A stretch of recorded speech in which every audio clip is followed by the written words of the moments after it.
A lot of people think that they can become rich and earn great returns by buying small companies and holding on to them for long periods of time and benefiting as those companies grow large. Sounds great, right? Of course, the trick is, where do you find the small companies?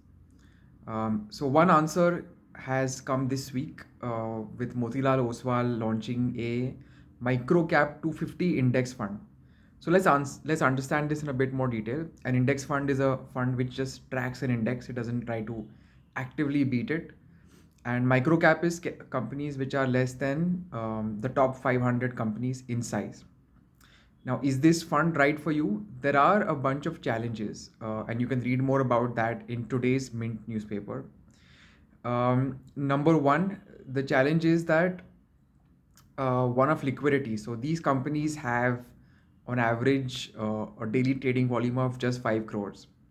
So if you have a fund which is, let's say, 1,000 crores in size, and a single position, let's say a single small position in that fund, is, let's say, just 10 crores, that's, even to accumulate that 1% position will take some time, because ideally your buy volume should not be more than 10% of the total traded volume per day. So therefore, they would have to keep the fund size quite small, and from indications that we've received, it seems that they will be very careful after it crosses a size of 500 crores. So that's one risk, one of liquidity. Even with these precautions, there can be issues if there are sudden inflows and outflows into this kind of fund.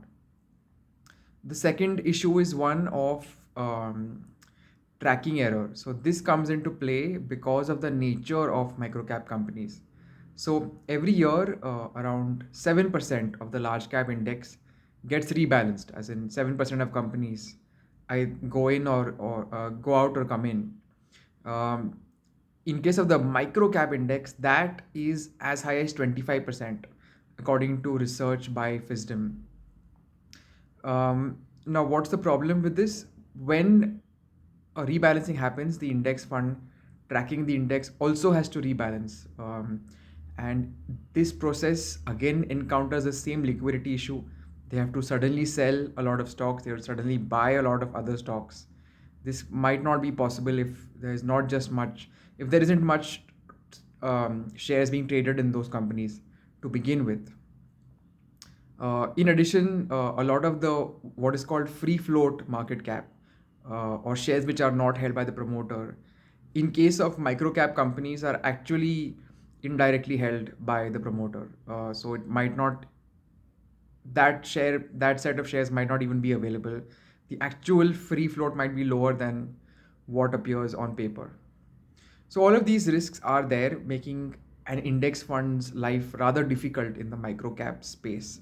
One last and really big point to leave you with: passive investing has slowly come of age, and if you look at the large cap space, on average, active funds don't manage to beat the index. So that case is well made there. With mid and small, it's more mixed. Active management still delivers results. With microcap, there is no formal study, but I expect this to also be the case. Active management doing better than passive. As the market matures, there will be a shift towards passive, and passive will outperform. But this fund at this time in this space, I'm quite skeptical.